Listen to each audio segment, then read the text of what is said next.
नमस्कार दर्शक बंधु एम्स इन्फा वास्तु यूट्यूब चैनल को स्वागत करुछि मु स्वाति। नॉर्थ ईस्ट जोन परे परे क्लॉकवाइज आसिले east of north east zone विषय आम आज दर्शक मानक जनइबु।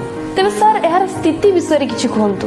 देखंतु मैग्नेटिक नॉर्थ 0 डिग्री रु 56 डिग्री 15 मिनिट रु 78 डिग्री 45 मिनिट भितर यही east of north east zone अवस्थित।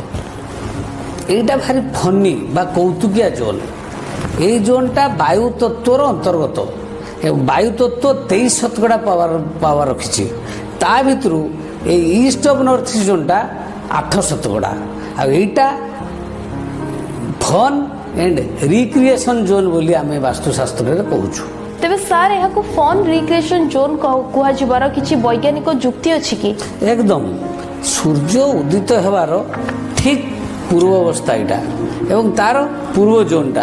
तेणु यही समय सूर्य उदित भागरू जीव जगत बा आम शरीर सबकिछि शांत पड़ जाए और तापरे से माने खुशी आड़ आसतु सते जमी एक नुआ सका जमी देखती बा नुआ रूप को देखती। तेणु सब कंप्लीट फ्रेश ताजा एकदम फ्रेश हो जाती। तेणु यहाँ को फन एंड रिक्रिएशन जोन कहबार तार यथार्थता रोचे।